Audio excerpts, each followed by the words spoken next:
Hello students, I am Surya sir and you are watching your channel English की कक्षा। Students, I am going to tell you about narration and you are going to learn narration. आज हम बात करने वाले हैं narration के बारे में, जिन्हें हम डायरेक्ट और इनडायरेक्ट स्पीच भी बोलते हैं। तो डायरेक्ट का और इनडायरेक्ट का पहले मतलब क्या होता है, सबसे पहले तो हमको यही पता होना चाहिए। चलिए बात कर लेते हैं डायरेक्ट स्पीच के बारे में। तो डायरेक्ट स्पीच का मतलब होता है प्रत्यक्ष कथन। डायरेक्ट से ही आप समझ पा रहे होंगे, सीधे सीधे किसी कथन को कहना प्रत्यक्ष कथन कहलाता है। और इनडायरेक्ट स्पीच को बोलते हैं हम अप्रत्यक्ष कथन, यानी कि अप्रत्यक्ष कथन यानी सीधे सीधे किसी बात को ना कह के घुमा फिरा किसी बात को या किसी कथन को कहा जाता है, तो उसे कहते हैं हम इनडायरेक्ट स्पीच। तो देखिए, सबसे पहले हम देख लेते हैं कि डायरेक्ट स्पीच की परिभाषा या उसे हिंदी में कैसे बोला जाता है या क्या कहा जाता है। चलिए देखते हैं परिभाषा डायरेक्ट और इनडायरेक्ट स्पीच की। तो हमने जान लिया है कि डायरेक्ट स्पीच के लिए प्रत्यक्ष कथन कहा जाता है। इसकी परिभाषा क्या होती है? किसी व्यक्ति द्वारा कही गई बात को सीधे सीधे उसी के शब्दों में कहना या लिखना डायरेक्ट स्पीच यानी प्रत्यक्ष कथन कहलाता है। और डायरेक्ट स्पीच में व्यक्ति द्वारा कही गई बात को इन्वर्टेड कॉमास के अंदर तथा पहला अक्षर कैपिटल लेटर से लिखा जाता है। तो सबसे पहले हमने क्या सीखा इसमें कि किसी व्यक्ति के द्वारा कही गई बात को सीधे सीधे उसी के शब्दों में कहना या लिखना डायरेक्ट स्पीच कहलाता है। और डायरेक्ट स्पीच में व्यक्ति द्वारा कही गई बात को लिखा कहा जाता है इन्वर्टेड कॉमास के अंदर। और पहले अक्षर को हमेशा कैसे लिखा जाता है? कैपिटल। जैसे मैंने यहाँ एग्जाम्पल लिया है, आप देख सकते हैं कि he said comma inverted comma my mother cooks well. तो ये जो वाक्य है कॉमा और इन्वर्टेड कॉमा के अंदर यही जो है डायरेक्ट होता है और इसी को इनडायरेक्ट में चेंज करते हैं। और पहला अक्षर जो हमेशा कैपिटल लिखा जाएगा, चाहे वो कुछ भी अक्षर हो, चाहे माई हो, चाहे आई हो, चाहे दे हो, चाहे वी हो, चाहे डू हो, चाहे है वो, कुछ भी हो, चाहे वो क्वेश्चन वर्ड से स्टार्ट हो, चाहे सिंपल वाक्य हो, पहला अक्षर हमेशा कैसे होगा? कैपिटल होगा, कॉमास के अंदर होगा। और डायरेक्ट स्पीच के निम्नलिखित दो भाग होते हैं। डायरेक्ट स्पीच कितने भाग होते हैं? दो भाग। सबसे पहले ये भाग होता है कि यहाँ से यहाँ तक का, जिसे हम या तो रिपोर्टिंग वर्ब बोलते हैं या उसे रिपोर्टिंग क्लोज बोलते हैं। यहाँ से यहाँ तक का जो वाक्य होता है इसे रिपोर्टेड स्पीच या रिपोर्टेड क्लोज बोलते हैं। यानी कि कॉमा इन्वर्टेड कॉमा के जो अंदर वाक्य होता है उसे रिपोर्टेड स्पीच या रिपोर्टेड क्लोज बोलते हैं। और कॉमा इन्वर्टेड कॉमा के बाहर जो वाक्य होता है, जो सेंटेंस होता है, बाहर का भाग जो होता है उसे रिपोर्टिंग वर्ब या रिपोर्टिंग क्लोज कहते हैं। तो हमने जाना कि एक जो सेंटेंस होता है डायरेक्ट में उसके दो भाग होते हैं, एक रिपोर्टिंग वर्ब और एक रिपोर्टेड स्पीच। तो सबसे पहले देख लेते हैं हम रिपोर्टिंग क्लोज या रिपोर्टिंग वर्ब जो होता है वो क्या होता है। तो वाक्य में इन्वर्टेड कॉमा यानी कि जो इन्वर्टेड कॉमा होता है उससे पहले का जो भाग होता है वो रिपोर्टिंग क्लॉज या रिपोर्टिंग स्पीच कहलाता है, जिसमें सब्जेक्ट होता है, वर्ब होता है तथा ऑब्जेक्ट होते हैं। सब्जेक्ट को स्पीकर और रिपोर्टर यानी कि बोलने वाला कहा जाता है और वर्ब को रिपोर्टिंग वर्ब कहा जाता है और उसके ऑब्जेक्ट को लिसनर यानी कि सुनने वाला कहा जाता है। दोस्तों, जो रिपोर्टिंग क्लोज मैंने बोला, या रिपोर्टिंग क्लोज जो होता है इन्वर्टेड कॉमा के बाहर का भाग होता है उसी की वर्ब क्या कहते हैं? रिपोर्टिंग वर्ब कहते हैं। चलिए देखते हैं इसके आगे। चलिए देखते हैं हम रिपोर्टेड क्लोज के बारे में। तो वाक्य में इन्वर्टेड कॉमा के अंदर का भाग रिपोर्टेड क्लोज कहलाता है, जिसमें स्पीकर द्वारा कहा गया कथन यानी कि स्टेटमेंट होता है, जो मैंने पहले वाले वाक्य में आपको समझाया था। तो देखते हैं एग्जाम्पल एक। Rahul sad his friend I eat an Apple. Rahul ने अपने दोस्त से कहा आई ईट एन एप्पल, मैंने एक सेब खाया। तो दोस्तों, यहाँ मैंने बात की कि रिपोर्टिंग क्लोज जो होता है उसमें जो स्पीकर होता है यानी कि उसका जो सब्जेक्ट होता है वो स्पीकर और क्या कहलाता है? या तो रिपोर्टर यानी कि बोलने वाला कहलाता है। दूसरी जो बात हुई थी वह वर्ब की, यानी कि जो वहाँ वर्ब होती है वो क्या कहलाती है? Reporting verb. यहाँ सैड जो है, यहाँ टू भी लिखना भूल गया हूँ, यहाँ टू लिखा जाएगा, सैड टू। तो सैड टू जो है वो क्या है? रिपोर्टिंग वर्ब है और हिज फ्रेंड क्या है, ऑब्जेक्ट है और वही लिसनर कहा जाता है या उसे सुनने वाला कहते हैं। और इन्वर्टेड कॉमा के अंदर का जो वाक्य है उसे ही हम रिपोर्टेड क्लोज कहते हैं। चलिए देख लेते हैं अब इनडायरेक्ट स्पीच के बारे में। इनडायरेक्ट स्पीच, इनडायरेक्ट स्पीच को हमने जाना था पहले हम अप्रत्यक्ष कथन कहते हैं, यानी कि हमने डायरेक्ट के लिए जाना था कि जब किसी के द्वारा सीधी सीधी बात को कहा जाता है या सीधे सीधे ही लिखा जाता है तो उसे डायरेक्ट स्पीच कहते हैं। देखते हैं इनडायरेक्ट स्पीच, जब किसी व्यक्ति द्वारा कही गई बात को सीधे सीधे उसी के शब्दों में ना कहकर या ना लिखकर कोई अन्य व्यक्ति अपने शब्दों में कहे या लिखे तो उसे इनडायरेक्ट स्पीच यानी कि अप्रत्यक्ष कथन कहते हैं। तो आप समझ गए होंगे कि डायरेक्ट और इनडायरेक्ट स्पीच में क्या अंतर होता है, यानी किसी बात को सीधे सीधे कहा जाए या सीधे सीधे उसी के शब्दों में लिखा जाए तो उसे डायरेक्ट स्पीच, और उसी बात को कोई अन्य व्यक्ति अपने शब्दों में कहे या लिखे तो उसे इनडायरेक्ट स्पीच कहते हैं। ये तो इनकी हुई नॉर्मल सी परिभाषा जो आपको याद रखने की तो कोई आवश्यकता नहीं है, पर कोई पूछे तो आपको पता होना चाहिए कि डायरेक्ट और इनडायरेक्ट स्पीच क्या होता है। वैसे इनका कोई यूज होगा नहीं जब हम वाक्यों को बनाएंगे, सेंटेंसेस को डायरेक्ट से इनडायरेक्ट में कन्वर्ट करेंगे, लेकिन आपको ये बेसिक थ्योरी जो है आपको पता होनी चाहिए कि डायरेक्ट क्या होता है, इनडायरेक्ट क्या होता है, रिपोर्टिंग वर्ब क्या होती है, रिपोर्टेड क्लोज क्या होता है या रिपोर्टिंग क्लोज क्या होता है। ये सारी चीज़ें आपको पता होनी चाहिए बस। देखिए इसका एग्जांपल देखते हैं कि डायरेक्ट से इनडायरेक्ट में कैसे चेंज करते हैं। तो पहले मैंने बात बताया था आपको, Rahul said to his friend I eat an apple, जैसे हमने ऊपर अभी वाक्य लिया था। तो इसे इनडायरेक्ट में कैसे बदलेंगे, तो यहाँ राहुल का राहुल रहेगा और सेड टू का टोल्ड, हिज फ्रेंड का हिज फ्रेंड, और कंजक्शन को हटाकर यानी कॉमा इन्वर्टेड कॉमा हटाकर कंजक्शन क्या लगाएंगे, दैट। और आई को चेंज करेंगे हम फर्स्ट पर्सन का सब्जेक्ट के अनुसार, तो राहुल की जगह पे ही लगा दिया, और टेंस का चेंज करेंगे तो ईट की जगह पे एट एन एप्पल। यहाँ आई का ही क्यों हुआ है, ईट का एट क्यों हुआ है, ये सारे हम जानेंगे नाउन के प्रोनाउन के परिवर्तन में और टेंस के परिवर्तन में। तो अभी आज हमने यहाँ अभी जो देखी है केवल परिभाषा देखी है। चलिए इससे आगे देखते हैं कुछ नियम। तो पहले कुछ सामान्य नियमों को जान लेते हैं कि डायरेक्ट से इनडायरेक्ट में बदलते समय हमें क्या कुछ नियम जो हैं याद होनी चाहिए, रखने चाहिए कि हमें क्या क्या चेंजिंग करनी है।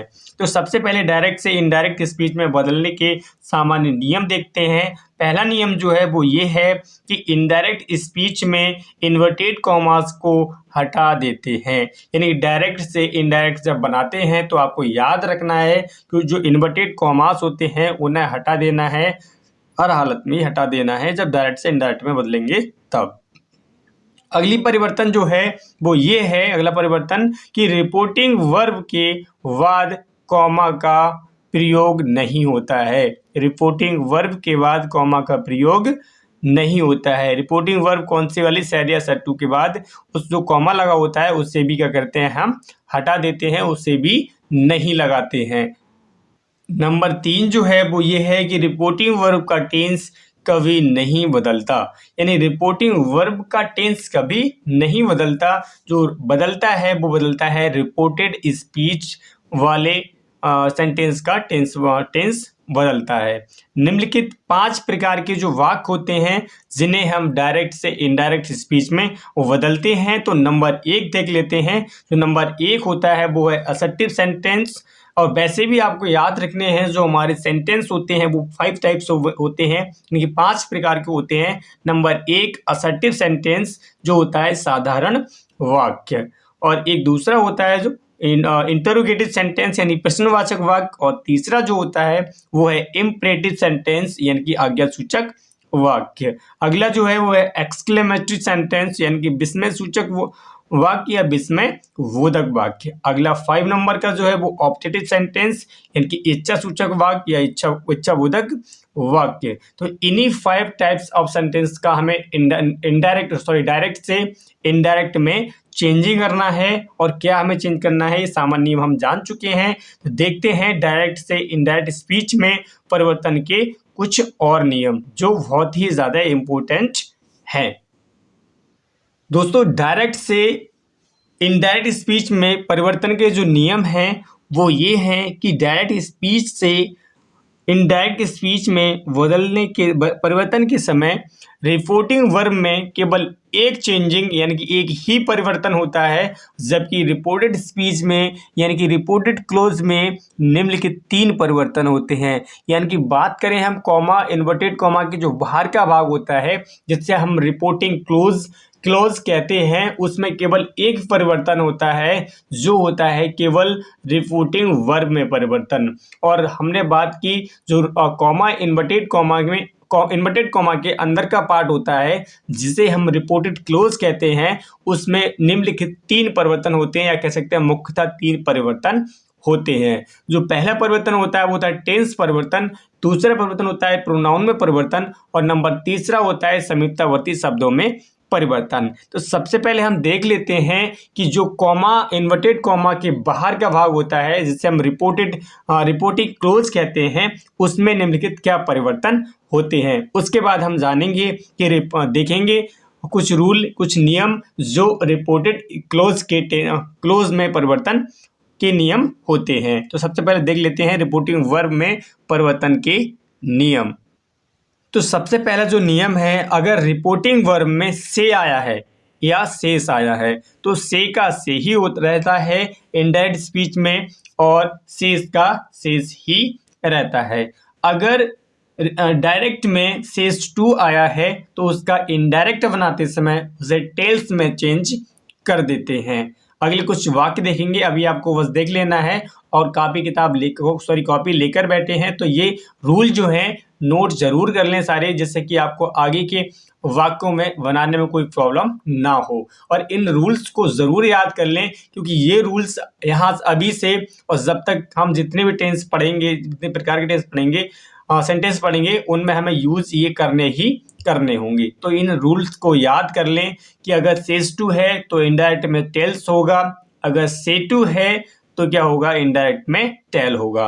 और ये जो हमारी रिपोर्टिंग वर्ब जो है वो कौन से में है, प्रेजेंट टेंस की है। ठीक है, तो देख लेते हैं कुछ पास्ट टेंस की रिपोर्टिंग वर्ब जिन्हें डायरेक्ट से इनडायरेक्ट में क्या परिवर्तन होता है। तो अगर सैड है डायरेक्ट में तो इनडायरेक्ट में सैड ही रहता है, और सैड टू होता है तो उसका टोल्ड हो जाता है। तो यहाँ हमने देखा कि प्रेजेंट टेंस की रिपोर्टिंग वर्ब में क्या परिवर्तन होता है और पास्ट टेंस की रिपोर्टिंग वर्ब में क्या परिवर्तन होता है। चलिए देखते हैं अगले, फ्यूचर की रिपोर्टिंग वर्ब में क्या परिवर्तन होता है।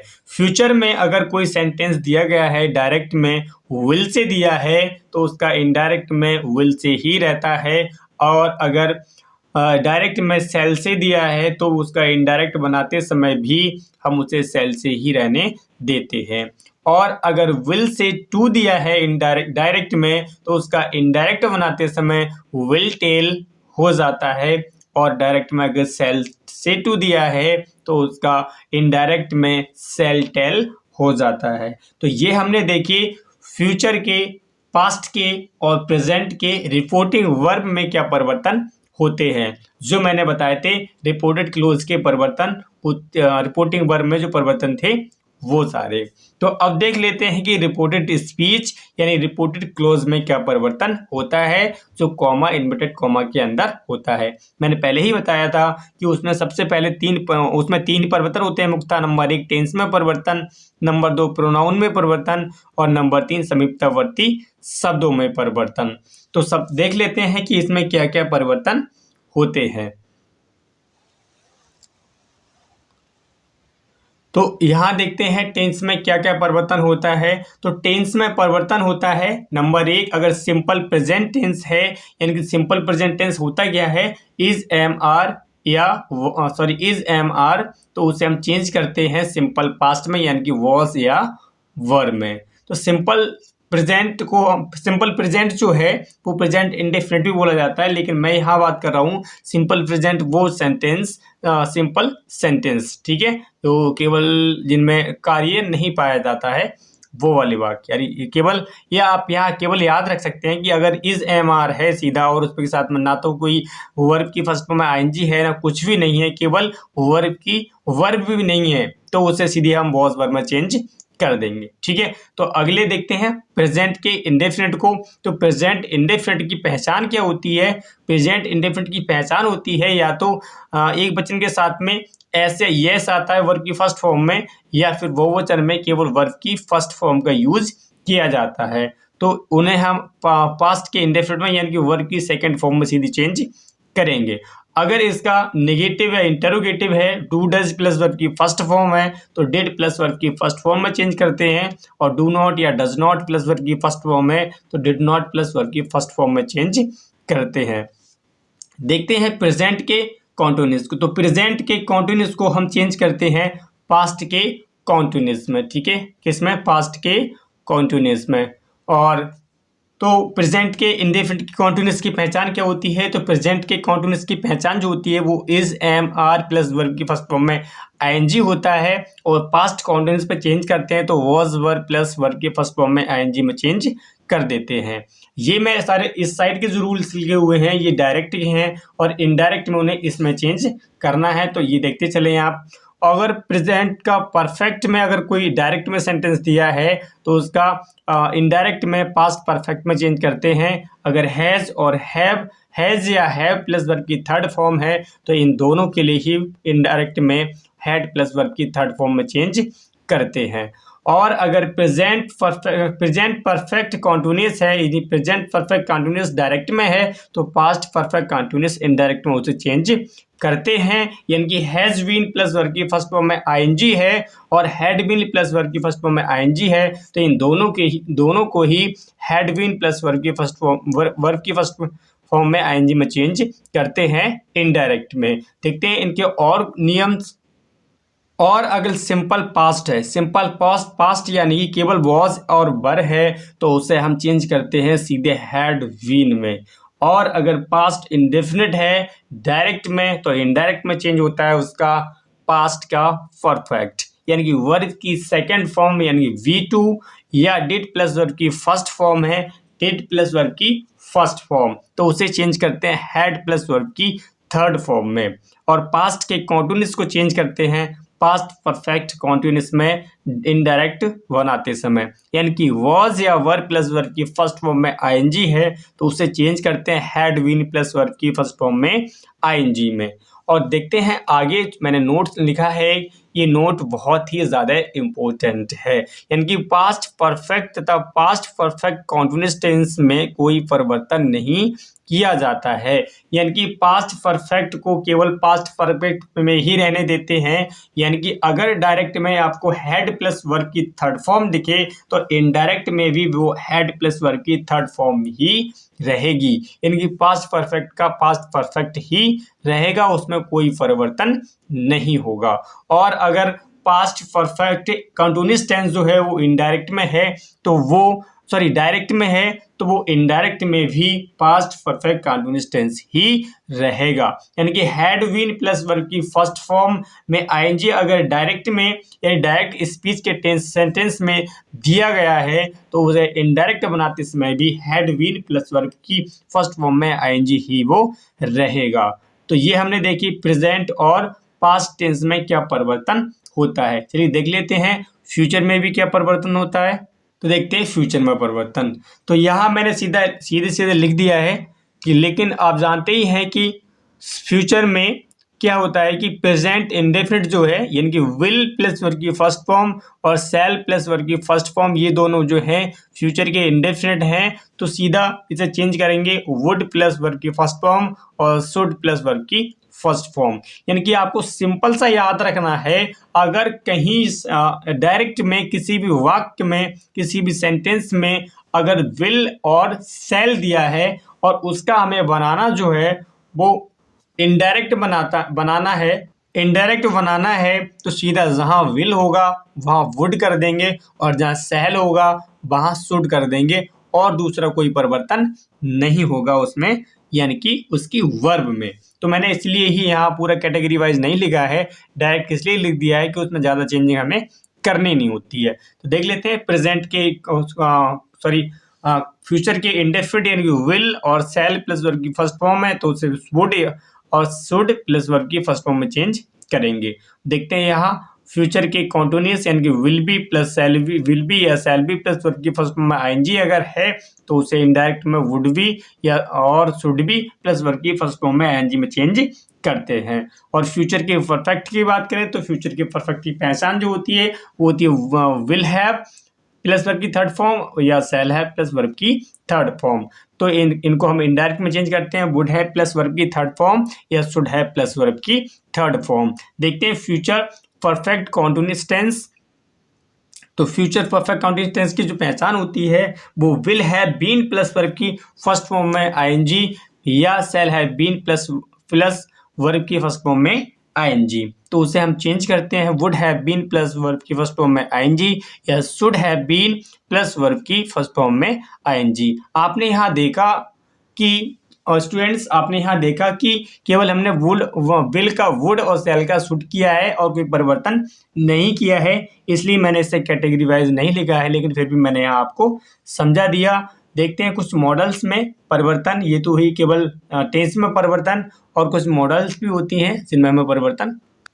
मॉडल्स में यदि कैन है तो कैन का कुड हो जाएगा, और मे का माइट हो जाएगा, मस्ट का मस्ट या हैव टू हो जाएगा, और हैज टू या हैव टू है तो उसका भी हैज टू हो जाएगा। ये हुए मॉडल्स में परिवर्तन। यानी कि डायरेक्ट में अगर कैन है तो इनडायरेक्ट में कुड होगा, और डायरेक्ट में यदि मे है तो इनडायरेक्ट में माइट होगा, और डायरेक्ट में अगर मस्ट है तो उसका मस्ट या हैड टू होगा, और डायरेक्ट में हैज टू या हैव टू है तो उसका हैड टू इनडायरेक्ट में होगा। तो ये हुई है हमारी रिपोर्टिंग वर्ब में टेंस में परिवर्तन, कि उसमें प्रेजेंट में क्या परिवर्तन होगा, पास्ट में क्या परिवर्तन होगा, और फ्यूचर में क्या परिवर्तन होगा टेंस में, और मॉडल की वर्ब जो होती हैं टेंस में उनमें क्या परिवर्तन होगा। तो ये वीडियो आज हम यहीं रोकते हैं दोस्तों, यहीं बंद करते हैं स्टूडेंट्स। और अगली वाली वीडियो में हम जो लाएंगे वो इनके कुछ वाक्य लाएंगे, यानी कि हम इनमें परिवर्तन जो है वो कैसे परिवर्तन करते हैं। उसके बाद हम इसका अगला परिवर्तन पढ़ेंगे प्रोनाउन में परिवर्तन, उसके बाद हम अगला परिवर्तन पढ़ेंगे संयुक्तावर्ती शब्दों में परिवर्तन। इसके बाद इसके जो इम्पोर्टेंट रूल्स होते हैं, कुछ नियम, कुछ नोट्स होते हैं, उन्हें हम पढ़ेंगे। तो ये वीडियो यहीं रोकते हैं, तब तक के लिए पढ़ते रहिए। Take care, bye bye.